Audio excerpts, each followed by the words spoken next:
This is the show I did in the Edinburgh Festival last August. Did anyone go to the Edinburgh Fringe? Yeah, cool. Yeah, it's a great festival. I love it. I had a great time. Or mini breakdown, but whatever. I liked it there. I do like being in Scotland, except for the bagpipes, because they're disgusting, aren't they? What a terrible instrument. What a terrible instrument. Horrible. But when I was there in August, I actually saw a female bagpiper. Yeah, wow. That's interesting, isn't it? Like, I'm a feminist, I believe in equality, but I just think maybe that's one area we don't need to strive for equality in. Just let the bagpipes die with the patriarchy. It's fine. It's fine. Like, I don't hate them. I don't want to offend anyone. I don't hate them. I just think, like, if your period pains had a sound...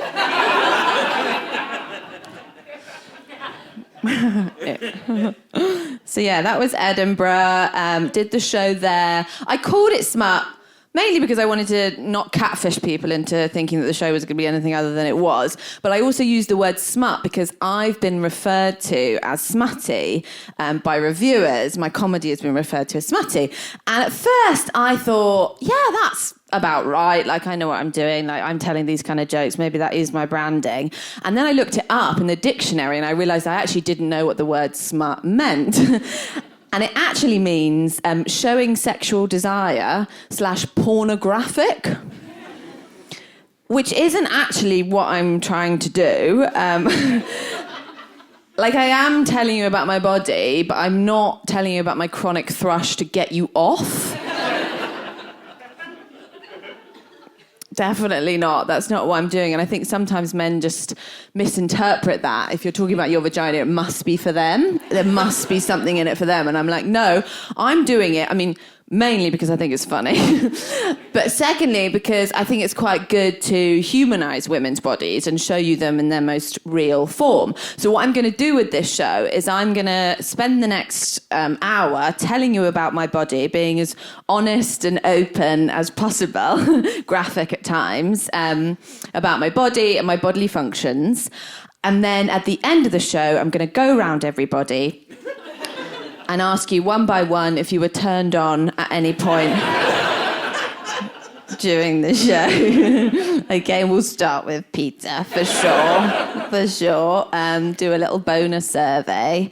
So that's what we'll do. And I think it's important also to humanise and normalise women's bodies because we're so often objectified, aren't we? We're so often sexualised. And I think that's because we don't see women in the way that we should see them. We just see them as these sexual objects. And I'm sure, like many people in here, I've been objectified pretty much since birth. I mean, the other day, I was walking along the street and this guy just followed me in his car, which was sweet. And he didn't say anything, but I could see the cogs turning. He was leaning out his window the whole time, just staring. You know how they do, just staring. He didn't say anything, but I could see he was trying to think of some genius statement to come out with. And he waited until we got right to the end of the street, and then he shouted, "Smile, bitch."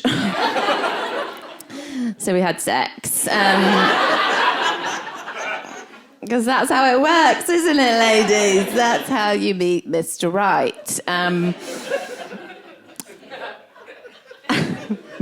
And I've been thinking about this, like, for this show, and like, why do men see us that way? And I think it is because we don't show our real versions of ourselves, but I think it's also some of the messaging they get from when they're little. Like, what was the game that we used to play in primary school all the time? Kiss chase, thank you, yeah. And what is that saying to little boys is, if you want to kiss a girl, just catch one. You see where the problem is. You see where this messaging doesn't really work. And sometimes some people get annoyed when I do this kind of material and they're like, oh, God, feminism, it's gone too far. I don't even know what I'm supposed to do with a woman now. What am I supposed to do with a woman? Like, what are the rules? Like, can you even open a door for a woman now? Can you even open a door for a woman now? I'm like, yes, you can open a door for a woman. Like, that's a nice thing to do. Open a door for a woman. Open a door for a woman. Do that for anyone. Open a door for a woman. Just don't finger her as she goes through it. Simple. don't know what's so difficult to understand. So yeah, we're going to talk about objectification, and I think I'm the one that should talk about it because I've had my normal level of objectification, but before I did stand-up comedy, I used to be a dancer, so I've had an extra level of objectification. So objectification went from like a hobby to like a career. And I also want you to know that I was a dancer before this because I want you to know that stand-up is my plan B. And just to give you a kind of idea of what level I was at dancing-wise, so I wasn't a stripper, but I definitely wasn't a ballerina either. Like I was somewhere in the middle. Like I did train for 3 years and I did do shows, but they were mainly in hotels in Patriarchy, not wearing very much. And I tell you, no one's really interested in your pirouette technique when you're wearing a sequin thong, that's for sure. And it was pretty dodgy. Most of the jobs I did were pretty weird. One of the directors I worked for had previously been done for human trafficking. Yeah, isn't that lovely? He was quite sweet, actually. He was quite sweet. He's very helpful. He was very helpful. Always offering to look after our passports. You know, it's just nice guy. And that's how I met Andrew Tate. What a great guy. Yeah, so that was a weird time that I had. I also, now, the third reason I want to really talk about objectification of women now is because I just found out that I'm having a girl. Yeah, thank you. Yeah, super excited about it. Super excited. Some people are really judgy, though, when you tell them that you found out what the baby is. And they're like, oh, how could you find out? How could you find out? And I'm like, wouldn't anyone want to know like, what kind of genitals they were just carrying around with them? I want to know if there was a tiny willy just floating about inside me. I want to know if I'm full of dick soup. I just want to know these things.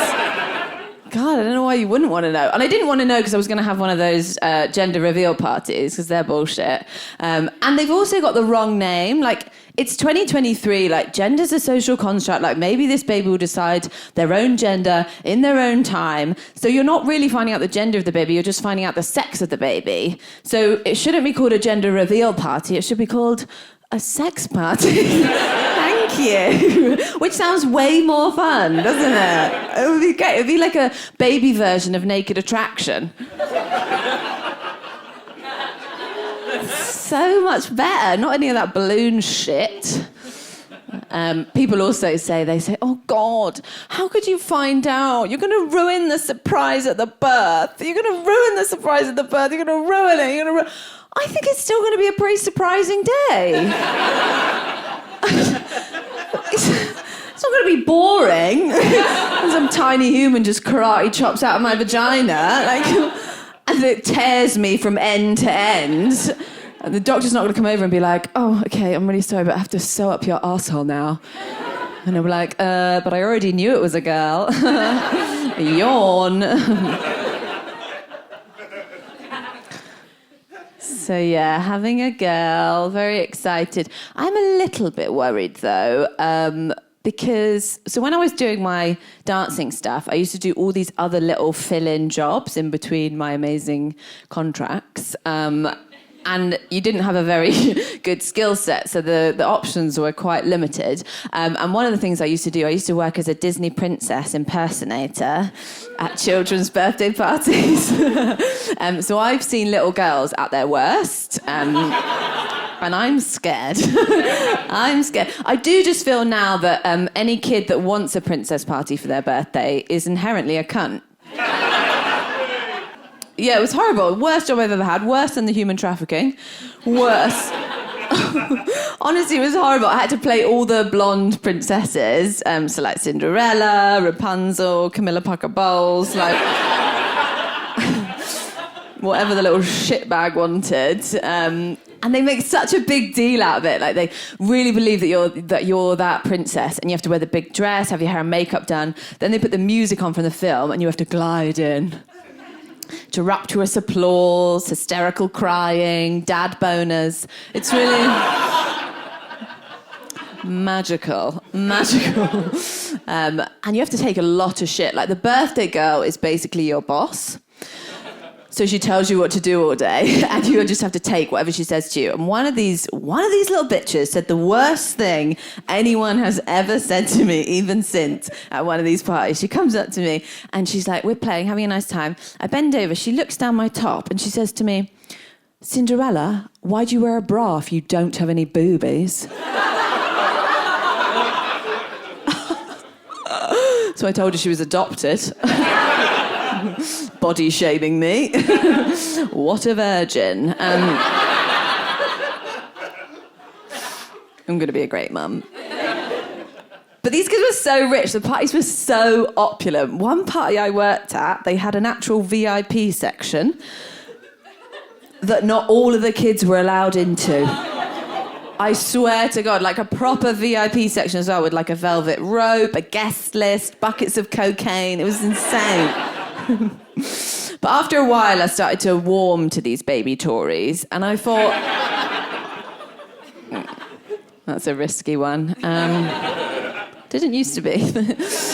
And I thought, I've got an opportunity now. Like, they look up to me. I'm Cinderella. I could be a role model. I could teach them. I could tell them about feminism and how to be women in the world, and it'll be so beautiful. And it started off innocently enough.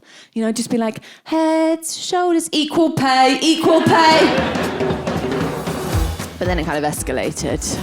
Parents started complaining. This one mum came over to me. She was like, did you show my daughter, Octavia, to grow out her bumhole hair?